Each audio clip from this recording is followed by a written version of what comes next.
नमस्कार दोस्तों, आज बात करने वाला हूँ सेक्शन 124 के बारे में। ये डिडक्शन से इन रिस्पेक्ट ऑफ एम्प्लॉयर और एसएससी कंट्रीब्यूशन करते हैं पेंशन स्कीम सेंट्रल गवर्नमेंट की, तो आपको डिडक्शन 124 में मिल जाती है। हाँ जी दोस्तों, अगर आप ओल्ड रिजिम को सेलेक्ट करते हैं, आपको डिडक्शन लेना है सेंट्रल गवर्नमेंट की पेंशन स्कीम में आप इन्वेस्टमेंट करोगे तो आपको रिडक्शन मिलेगा। ये ठीक उसी प्रकार से है जैसे कि 80CC डी था, ठीक है, उसको रिप्लेस करके सेक्शन 124 लाया गया है न्यू इनकम टैक्स एक्ट 2025 के अंदर, जो कि 1 अप्रैल 26 से लागू होने जा रहा है। तो चलिए समझेंगे कि सेक्शन 124 में क्या क्या डिडक्शन है, क्या कुछ नई लिमिट है या वही पुरानी लिमिट है, और क्या क्या कंडीशंस होंगी। उससे पहले बताना चाहूँगा, जो भी भाई बंधु मेरे चैनल पे पहली बार है, इस वीडियो को पहली बार देख रहे हैं, जिन्होंने अभी तक सब्सक्राइब नहीं किया, सब्सक्राइब कर लीजिए, साथ ही साथ बेल आइकन पे भी क्लिक कर लीजिए ताकि इस तरह का कंटेंट आपको मिलता रहे। तो दोस्तों, ये 124 सेक्शन जो है, इसका रिडक्शन जो कि पेंशन स्कीम का रिडक्शन होता है, सिंपल लैंग्वेज में मैं आपको बताता हूँ। सबसे पहले तो ये समझो कि 80CC को रिप्लेस करके सेक्शन 124 लाया गया है न्यू इनकम टैक्स एक्ट में।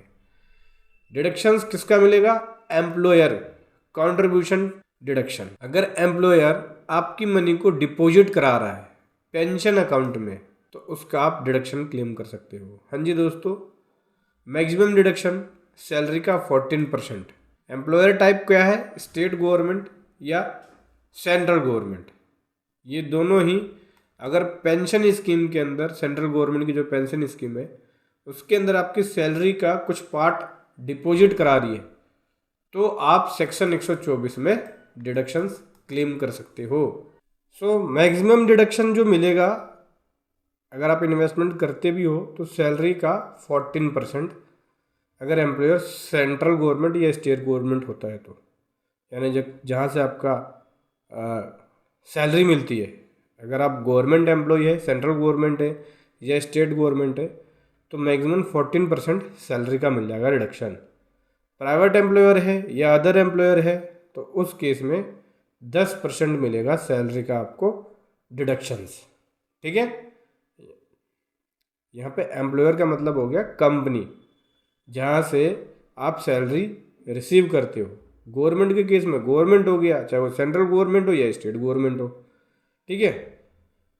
और इनकम अगर आपका टैक्सेबल है सेक्शन 202 सबसेक्शन 1 में, तो उस केस में भी 14% मिल जाएगा। इवन कंपनी आपकी प्राइवेट एम्प्लॉयर क्यों ना हो, यानी प्राइवेट कंपनी क्यों ना हो। सैलरी का मीनिंग है बेसिक प्लस डीए। सैलरी में एचआरए, बोनस और अलाउंस इंक्लूड नहीं होगा। एग्जाम्पल के लिए समझिए कि एक राहुल जिसकी सैलरी 5 लाख रुपए है बेसिक सैलरी, डीए 1 लाख का मिलता है, यानी टोटल सैलरी 6 लाख रुपए है। राहुल एक प्राइवेट कंपनी में जॉब कर रहा है, वहाँ उसका कंट्रीब्यूशन पेंशन स्कीम में 80,000 रुपये का होता है। तो मैक्सिमम लिमिट कितना है? 10%, यानी सैलरी का 10%, यानी बेसिक प्लस डीए मिला के 6 लाख रुपये, इसका 10% यानी 60,000 रुपये। तो वो 60,000 रुपये तक का डिडक्शन ले सकता है, यानी 60,000 रुपये का डिडक्शन अलाउ होगा उसकी। लेकिन इन्वेस्टमेंट हो रही है 80,000 की, तो 20,000 जो एक्स्ट्रा है उस पर डिडक्शन नहीं मिलेगा। गवर्नमेंट एम्प्लॉयर के केस में देखो, अगर गवर्नमेंट एम्प्लॉई हो आप, वहाँ से सैलरी उठाते हो आप, तो उसमें अगर यहाँ पे राहुल गवर्नमेंट एम्प्लॉई होता तो उस केस में लिमिट मिलती उसको 14%, यानी 84,000 रुपये की लिमिट मिलती 6 लाख रुपये का। यानी अगर एम्प्लॉयर 80,000 रुपये काटता तो फुल 80,000 रुपये का डिडक्शन उसको अलाउ हो जाता, क्योंकि 84,000 रुपये सैलरी का बनता है डिडक्शन।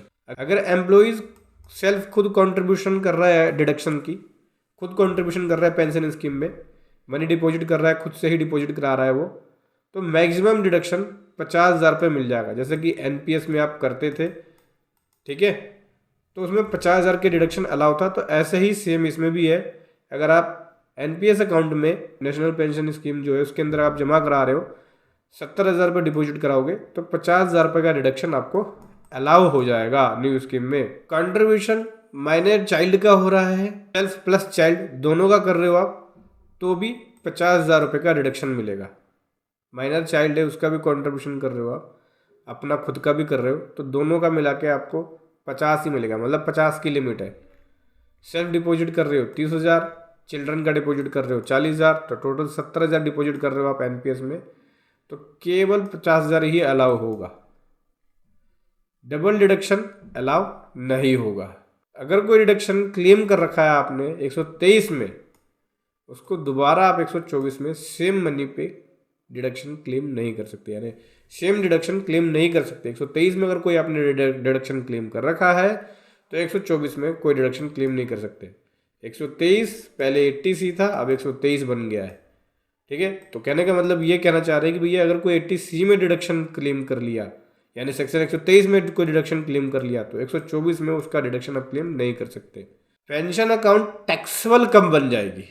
पेंशन अकाउंट टैक्सेबल तब हो जाएगी जब क्लोज कर देते हो पेंशन अकाउंट, पुट आउट कर लेते हो अर्लियर, मतलब पैसा उससे आप ऑप्ट आउट कर लेते हो अर्ली, यानी पेंशन स्कीम से ऑप्ट आउट कर लेते हो पहले ही, रिसीव कर लेते हो अमाउंट लमसम, रिसीव कर रहे हो एन्युटी पेंशन से, तो आपकी वो टैक्सेबल हो जाएगी। जिस ईयर में आप इस तरह की पेंशन इनकम को रिसीव करना शुरू कर देंगे, उस ईयर से वो इनकम टैक्सेबल हो जाएगी। रिसीव टैक्सेबल कब नहीं होगी? रिसीव होता है नॉमिनी के पास पैसा आपकी डेथ के बाद, तो नहीं होगा। माइनर चाइल्ड डाई हो जाता है, मतलब माइनर चाइल्ड की डेथ हो जाती है और गार्जियन रिसीव कर रहे हैं, तो नहीं होगा। मनी यूज कर रहे हैं, बाई कर एन्युटी सेम ईयर में, तो भी टैक्सेबल नहीं होगा। ट्रांसफर कर रहे हैं whole corpus united pension scheme के अंदर, तो भी टैक्सेबल नहीं होगी। यूनाइटेड पेंशन स्कीम एक स्पेशल रूल, ठीक है, एक स्पेशल रूल है यूनाइटेड पेंशन स्कीम का, वो समझ लो। इफ गवर्नमेंट एम्प्लॉय रिटायर्ड हो रही है और अमाउंट मूव कर रही है इंडिविजुअल कॉर्पस के अंदर, पोल कॉर्पस से, तो वो टैक्सेबल के अंदर ट्रीट नहीं होगा।